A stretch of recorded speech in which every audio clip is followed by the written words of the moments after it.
So we're just gonna go out here and start messing stuff up. So I got my lightning skill.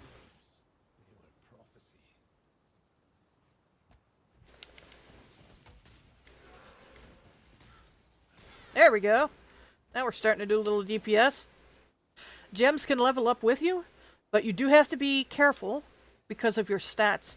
So, your gems actually have a stat requirement. And the more they level up, the more of the associated stat you need in order to support them. Right now, this doesn't seem to be saying that it needs any amount of intelligence, but I think as I level it up later, it might. But when it comes to, I like the haste aura, but because I build with low dexterity, I'm going to need to actually keep the gem from leveling up too much later. But we'll burn that bridge when we come to it.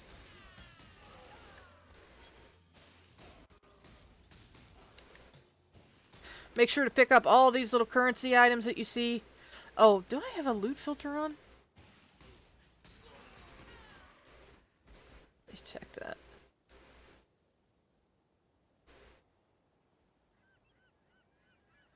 Yeah.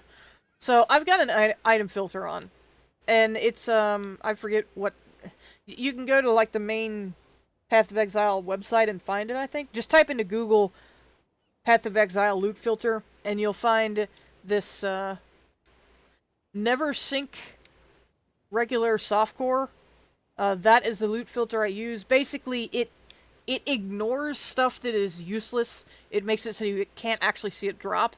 And it highlights things that are potentially useful to sell or craft on or even just, pick up and use.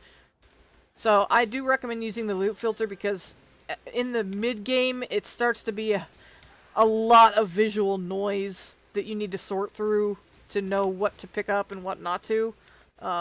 So having a loot filter helps with that. Notice that when stuff gets into melee range and they start to surround me, I like to back up because defenses do seem to have a diminishing return. If you get surrounded and at first it feels like you're standing sturdy, there comes a point where all of a sudden you start hurting real bad. I'm gonna go ahead and allocate this passive. Okay, so we go into the menu and then go over here to passives. And so here I am on the skill tree. I'm starting right here. And I'm going to go ahead and go with maximum life because I talked so much about that earlier. And I think, let's see, where am I going to start going from here? Yeah, I'm going to start going into this part with these armor nodes. Then I get another nice armor node here. Yeah, then I can go up through here. And I think after that, I'm going to actually start traveling downward because there's a whole bunch of life nodes over here. And I believe there's a good armor node. Yeah, there's a bunch of armor down here. And I want to get down here because there's also elemental resist. So I have a plan for where I'm going to go on the tree. I do recommend just sitting and going through each... Well, not every single one, but just kind of browse the skills once in a while, because you might end up finding an effect that you didn't even know was possible in the game, and it's like, oh, well, I gotta get over there. Prime example for me was right down here somewhere. Ah, yes, this one. 40% increased physical damage just in one node. And there's a whole bunch of other physical damage over here. This is right here is a big DPS node for my build because I'm going to be using Exsanguinate, which does physical damage. It is a spell that does physical damage. And so these physical damage nodes help that. And the 40%, whoa! I was really happy when I found that, especially so close to where I start. So, anyway, browse the skill tree and just kind of, think about where you might want to go. But make sure that on your way there, Ooh, that's a nice one. You get as much defense as you can, because like I said, you can't overstate the importance of defenses.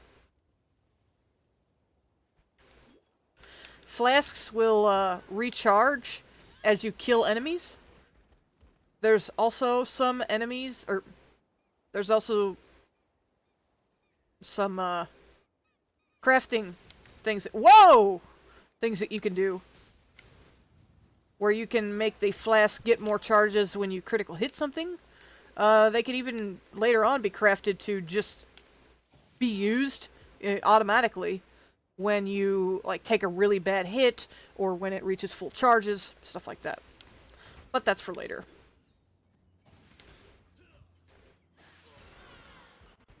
Make sure to keep some distance. It's surprising sometimes just how much a little bit of distance will really help you not die. Ooh, nice. Orbs of Chance can be used to potentially get uniques.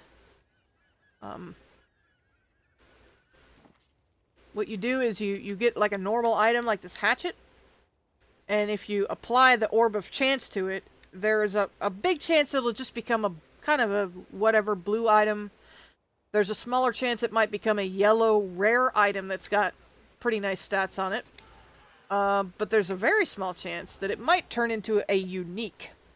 And there are several base white items in the game that are very good to apply Orbs of Chance to, because there's some very good uniques that could be gotten out of those. Like Heavy Belt, there is a extremely small chance of getting a belt called Mage Blood that is a huge game changer. It makes it so your flasks are always on. But yeah, Orbs of Chance can be used to potentially get uniques. But we're not going to be using uniques for this run, so I might throw chances on just to get rares. I usually just... I don't use the Orbs of Chance that much.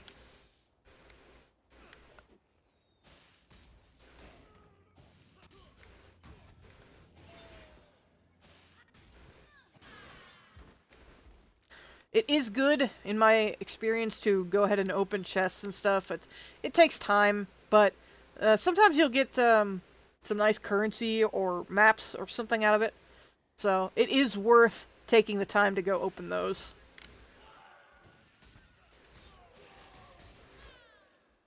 You want to get in the habit of using your flasks frequently, because they do refill themselves as you kill things, and ooh.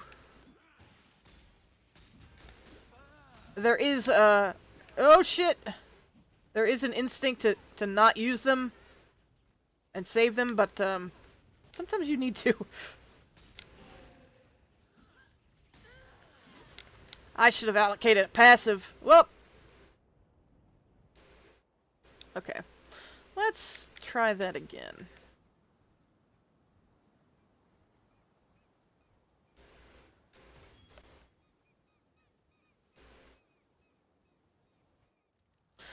Maybe I'll get another skill gem. Do I have enough money for that?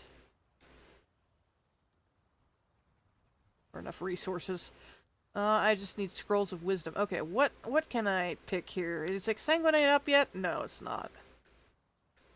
Spark is a good one.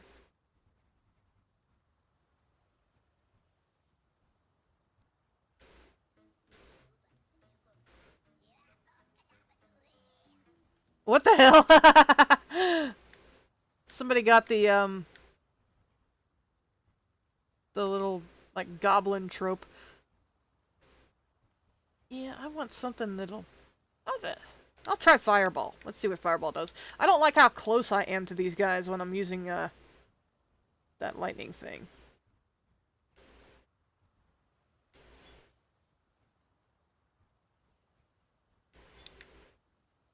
I will keep the lightning thing, though.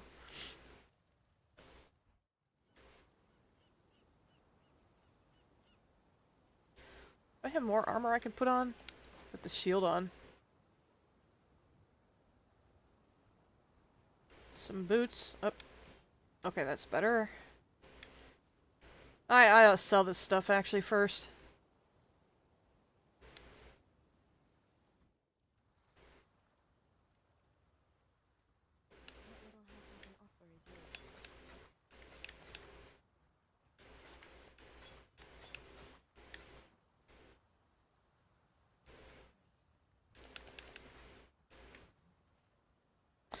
know what? Let's use an Orb of Chance on, our breastplate. Just to see what it turns into. It might be helpful. Hey! 9 to strength and 12 to armor! That's pretty good. Cool. That'll help a little bit.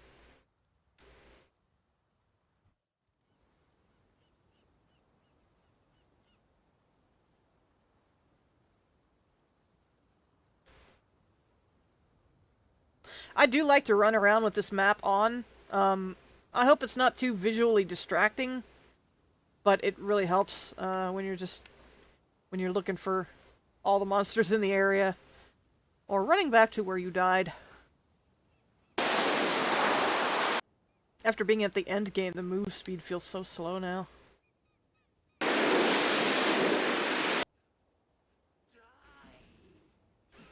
This guy's crazy. Ah! Okay, I'm gonna have to kite this. Turn that map off. Using flasks, moving fast.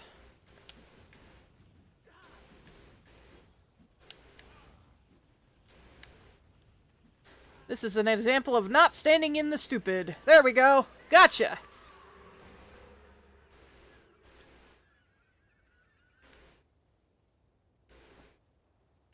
Go ahead and grab all that. And I think I'll put that medium mana flask in.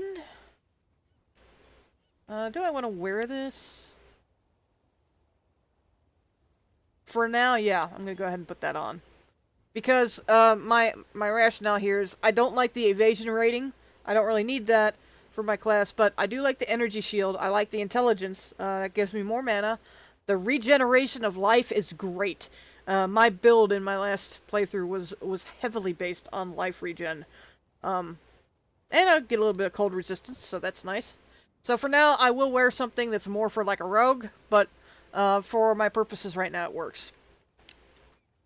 Hey! That's a nice wand! Let's see here. So I've got a choice. So the wand has 2 blue sockets. And I'm going to go ahead and get rid of the Glacial Hammer. That's a red gem. I don't want that because that's melee. I've got this Elemental Proliferation support gem. I'm going to take that out of this scepter. And I'm going to put this wand in because it's giving me more spell damage. Total of 18% increased spell damage. That's nice. And I think what I'll do...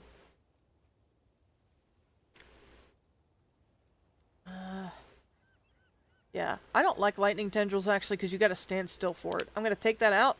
I'm going to just not use that anymore. I'm going to take this fireball gem and put it in the wand. Oops. And then I'm going to take this proliferation support, which strengthens the fireball a little bit, and put that in the other blue socket. And, we're getting a food delivery right now, so I'm gonna pause real quick. Okay, I'm back, and I'm full of chicken wings. So where was I? I should probably explain a little bit about, the sockets and the gems. So, as you can see on these pieces of gear, there's certain sockets that are connected, and then some of them are not. You can use crafting materials to link sockets. It's randomized though, so you might spend quite a few fusings to get the socket links that you want. But the point of these linked sockets is to let you put support gems that support your attack skills. And generally speaking, blue gems are for like intelligence builds, green gems are for dexterity builds, and red gems are often for strength builds, but there is also some spells. There's also some spells in green gems. So they try to do this like strength, intelligence, dexterity thing. The armor is also like that. Evasion rating is for dexterity builds mostly. Armor rating, pure armor rating, is for strength. And then energy shield is for intelligence. So as a Templar, I want to use armor that gives me both armor rating and energy shield. And there's some things in the passive tree that I can actually pick up that enhances those.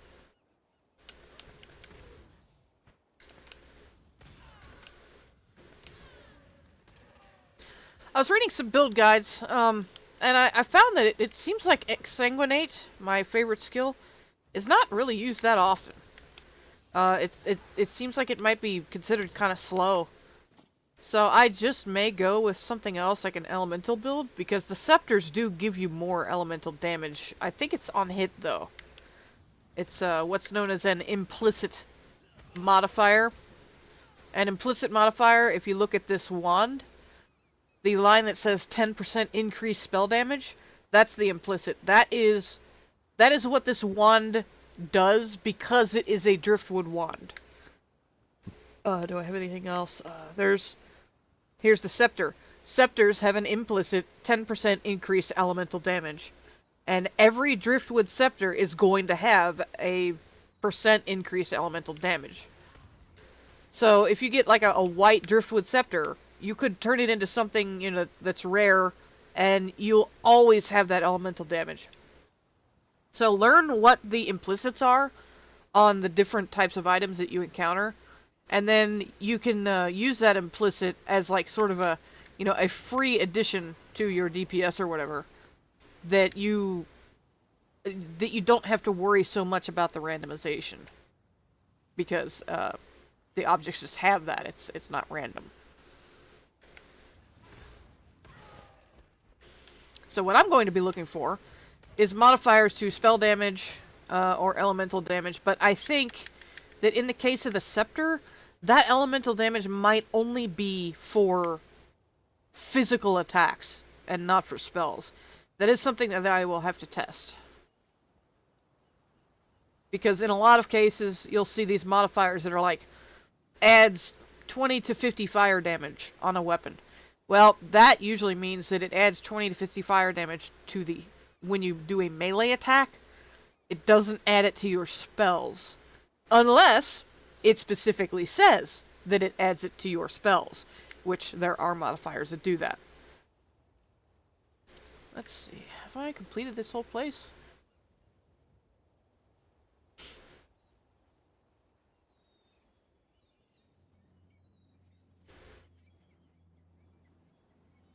Yeah, I guess I have. I gotta go to the mud flats. What is my quest right now here?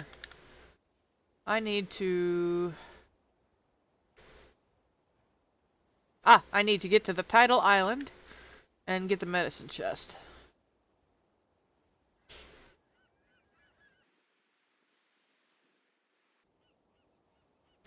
Yeah, that's gonna be down to the right of that waypoint, I think. When you're going through maps, the game semi-randomly generates these maps. And when it comes to directions to places, like, you can see here on this map that there's a door to the southeast there. And on the world map, we can see that these two things, the place I need to go is to the southeast. So, even though the walls and stuff are randomly generated, you'll... Oh, man. The wings always do that to me. But you'll find the places that you're going for in the general direction they are on the world map.